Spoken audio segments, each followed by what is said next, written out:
Halo sahabat film dimanapun kalian berada.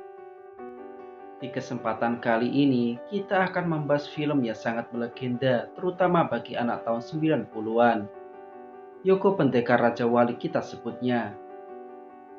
Versinya sangat banyak, namun kali ini kita akan membahas yang versi 2014. Yang menarik dari versi 2014 ini, pemeran utamanya benar-benar menjadi pasangan suami istri di tahun 2016.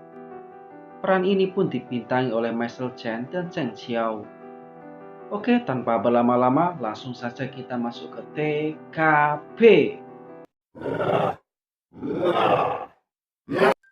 Cerita dimulai dengan diperlihatkannya seorang wanita berpakaian pengantin tengah mengasah kemampuan kungfunya. Ia terus berlatih melawan hawa dingin hingga tak sadar rambutnya mulai memutih. Wanita ini bernama Lin Xiaoying, sang pendiri sekte makam kuno. Bahkan ia sampai melukai dirinya sendiri dengan pedangnya. Dan hal itu diceritakan oleh ketua sekte makam kuno saat ini kepada kedua muridnya. Si kecil bernama Xiaolong dan kakaknya bernama Mo Chou. Ia juga didampingi pengawalnya bernama Nenek Sun. Di situ sang guru menjelaskan bahwa pria adalah makhluk yang buas. Pendiri mereka Lin Xiaoying atau nenek matriark menderita seumur hidupnya karena seorang pria. Untuk itu, ia melarang kedua muridnya keluar dari makam kuno. Xiaolong sendiri mendengar bahwa nenek matriark dan kekasihnya dulu saling mencintai. Namun suatu hari, si pria menolak menikahinya. Akhirnya nenek matriark bertarung dengannya. Jika ia menang, maka pria itu harus menikahinya dan tinggal di makam kuno. Tapi jika ia kalah, maka ia tidak akan mengganggu pria itu. Pada akhirnya, si pria lebih memilih meninggalkan nenek matriark. Dan pria itu bernama Wang Chongyang. Setelahnya, di makam kuno sendiri terlihat Mo Chou tengah mewarnai dirinya dengan bintik-bintik merah. Tak hanya itu, ia juga berkata kepada Xiaolong bahwa dunia luar itu sangatlah indah. Tak seperti yang dikatakan sang guru. Sesaat Nenek Sun datang dan bertanya kenapa mereka berdua belum tidur. Mo Chou segera berpura-pura sakit dengan bintik merah di tubuhnya. Saat akan dibawa ke sang guru, Mo Chou menolaknya karena saat ini sang guru tengah bermeditasi berlatih jurus pamungkas sekte, yaitu ilmu sutra hati perawan. Ia kemudian meminta izin akan bermeditasi juga di dalam kamarnya. Nenek Sun lantas menyetujui permintaan itu dan pergi meninggalkan mereka berdua. Segera Mo Chou melancarkan aksinya. Rupanya ia telah mempersiapkan semuanya agar kepergiannya nanti tak dicurigai oleh Nenek Sun dan gurunya. Ia juga berkata kepada Xiaolong bahwa tak semua pria di tempat luar berbahaya. Itu hanya perspektif sang guru saja. Xiaolong kecil sendiri tak tahu bahwa itulah saat terakhirnya melihat kakak seniornya tersebut. Singkat cerita, keadaan di luar pun membuat Mo Chou takjub. Segala keramaian dan pernak-pernik berbanding terbalik dengan apa yang dikatakan oleh sang guru. Hingga ia tak sengaja melihat pertunjukan kungfu kelompok sirkus. Saat ia dimintai uang nonton, Mo Chou menolaknya karena ia tahu atraksi itu adalah palsu. Ia kemudian menjelaskan bahwa minyak panas yang berada di wajan itu sudah bercampur dengan air cuka. Alhasil tidak menimbulkan rasa panas. Hal itu dibuktikan dengan ia menceburkan tangannya sendiri. Masyarakat yang kecewa segera mengambil uangnya kembali. Mereka yang marah kepada Mo Chou segera mengajaknya bertarung. Dengan kungfu makam kunonya, Mo Chou mampu membunuh mereka semua dengan jarum es miliknya.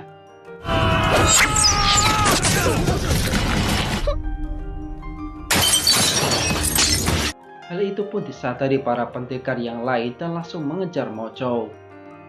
Semua segera menyerang dari segala arah.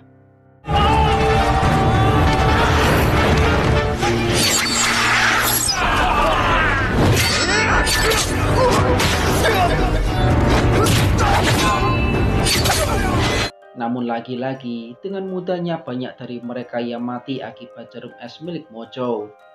Ia menganggap membunuh dalam dunia kungfu adalah hal biasa. dan sejak saat itulah ia dijuluki peri ular merah. Mereka yang tersisa lantas meminta bantuan kepada pendekar bernama Tuan Lu untuk menangkap Mo Chou.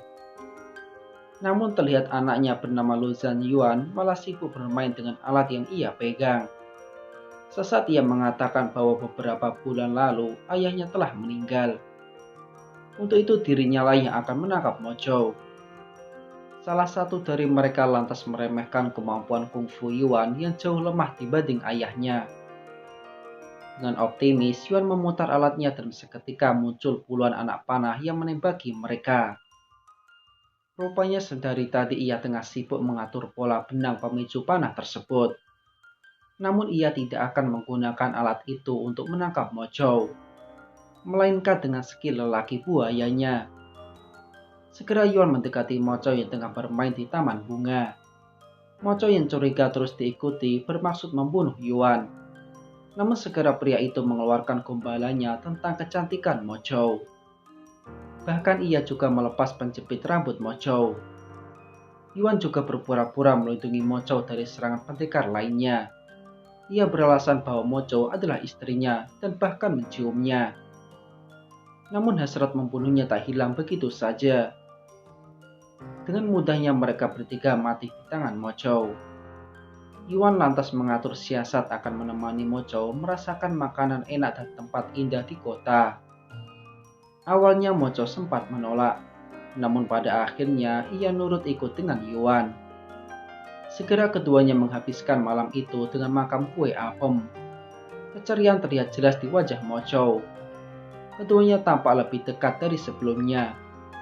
Perasaan cinta berangsur-angsur juga mulai tumbuh di antara keduanya. Yuan mengatakan bahwa pandangan guru Mo Chou terhadap pria tidak sepenuhnya benar. Karena Yuan berada di depan Mo Chou kini untuk menjaganya. Mo Chou yang terpikat rayuan Yuan terlena ciuman yang akan mereka lakukan. Namun hal itu malah dirusak oleh para bocil FF. Mereka berdua lantas menuju ke sayembara pengambilan sabuk pengantin. Aturannya bukan pria yang maju, melainkan si wanita yang akan berkompetisi. Dan rupanya itu adalah siasat kelompok Yuan. Mo Chou yang mengetahui Yuan ingin sabuk itu segera terbang mengambilnya. Namun ia dicegah karena harus dengan kemampuan alami dan menotok titik sarafnya. Mo Chou tanpa pikir panjang langsung menyetujuinya. Yuan yang iba justru menghalanginya dan malah mengajaknya pergi. Spontan hal itu membuat mereka kecewa. Yuan kemudian mengatakan sebenarnya bahwa tadi ia hanya bermain-main dengan perasaan Mo Chou dan mempersilahkan jika Mo Chou mau membunuhnya. Mo Chou yang tak tega malah mengembalikan bunga pemberian Yuan dan kemudian pergi. Tanpa disadari, Yuan segera ditangkap para komplotannya. Terlihat Mo Chou melampiaskan kekecewaannya dengan minum es marimas. Namun saat ia kembali, terlihat bunga pemberian Yuan tergeletak begitu saja. Mo Chou yang khawatir segera pergi mencari Yuan. Dan benar saja, Yuan kini tengah disiksa karena pengkhianatannya. Sesaat Mo Chou muncul dan menyerang mereka semua.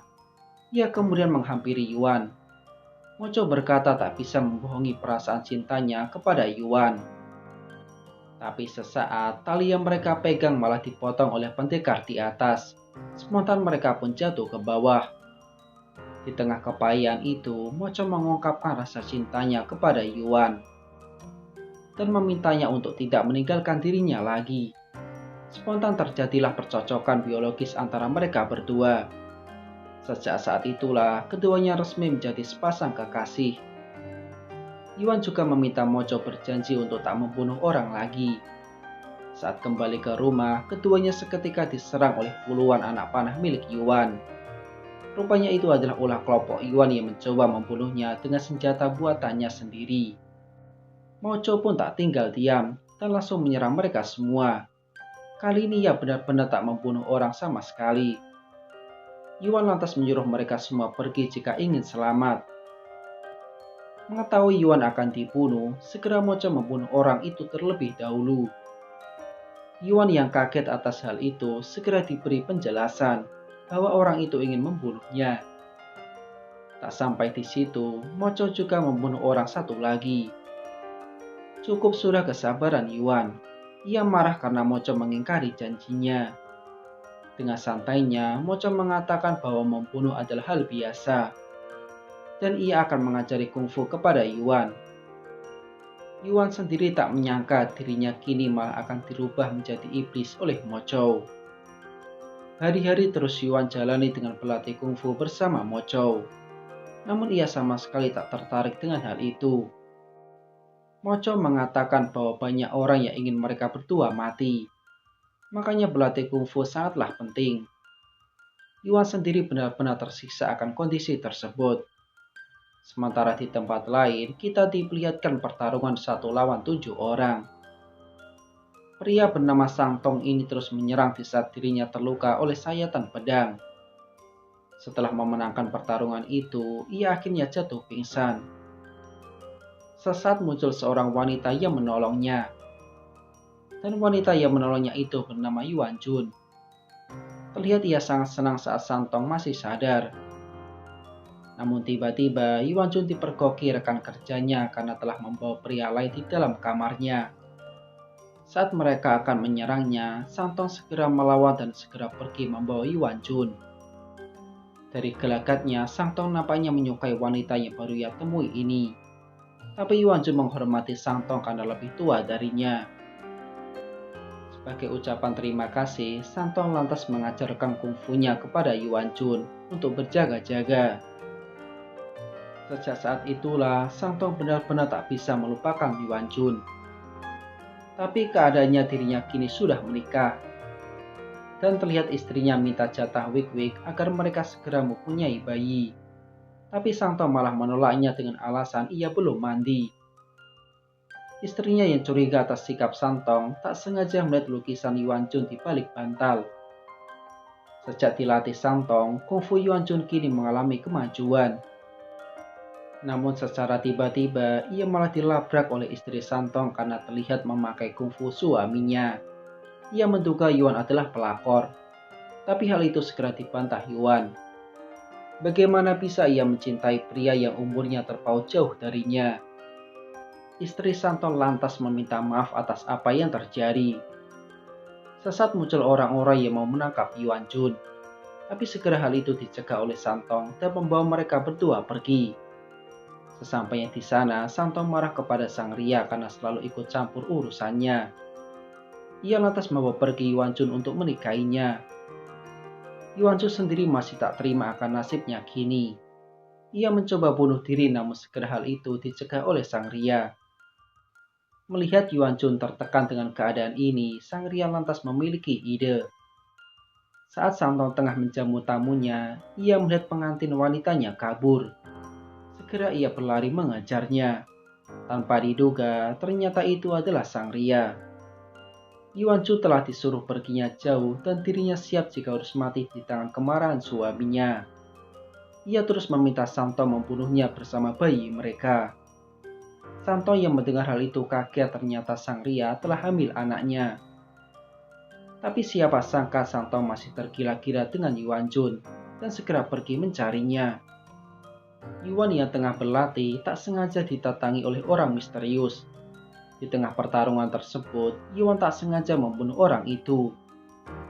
Ia akhirnya tahu bahwa pria itu adalah orang bayaran Mocho untuk mati di tangan suaminya. Sontak Yuan marah atas tindakan Mocho. Tapi lagi-lagi Mocho berkata bahwa ini demi kebaikan Yuan. Yuan yang kesal lantas pergi begitu saja. Ia melampiaskan kemarahannya dengan mabuk-mabukan. Tak sengaja ia bertemu dengan Yuan Jun dan menjatuhkan obat herbalnya. Tak terima telah diganggu, keduanya lantas bertarung. Namun dengan mudahnya Yuan dikalahkan oleh Yuan Jun. Terlihat ia benar-benar depresi akan hidupnya saat ini. Dan sebagai permintaan maafnya, ia pun membantu Yuan Jun mencari obat herbal.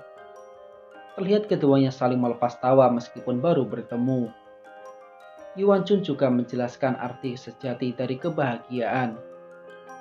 Dan hal tersebut tak dapat Yuan temukan di dalam diri Mocho. Kedekatan keduanya pun semakin erat. Hingga saat Yuan akan mengantarnya pulang, tak sengaja ia tersandung dan malah dicium oleh Yuan.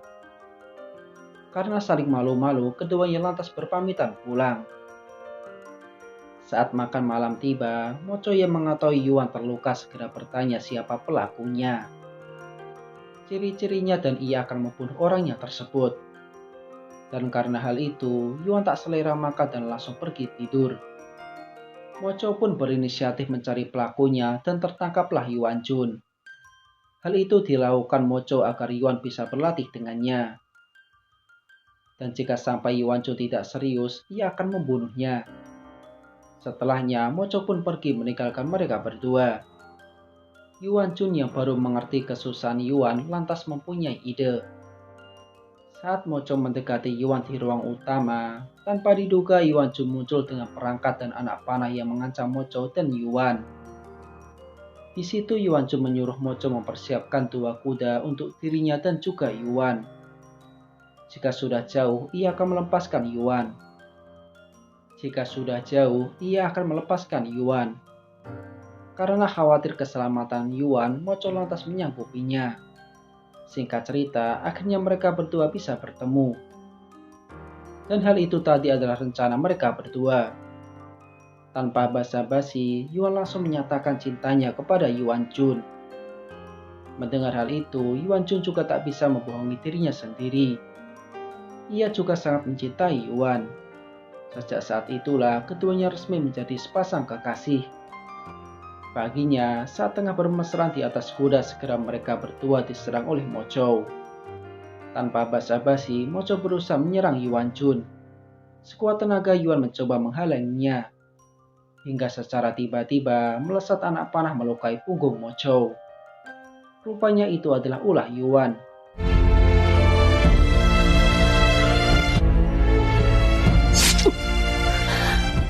Ia mengatakan bahwa dirinya dan Yuan Jun kini adalah sepasang kekasih. Mocho yang merasa telah dikhianati oleh Yuan segera berusaha menyerang Yuan Jun. Tapi hal itu segera dicegah oleh Santong.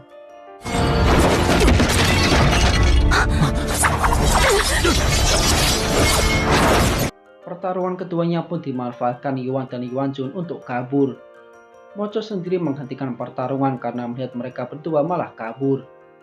Santong yang mengetahui Yuan adalah kekasih Yuan Jun lantas mencoba membunuhnya. Tak mau kalah, Mocho juga menyandera Yuan Jun di hadapan Santong. Yuan dan Yuan Jun sendiri pasrah jika harus mati bersama. Dan bagaimanakah cerita selanjutnya? Simak terus alur ceritanya. Bye-bye.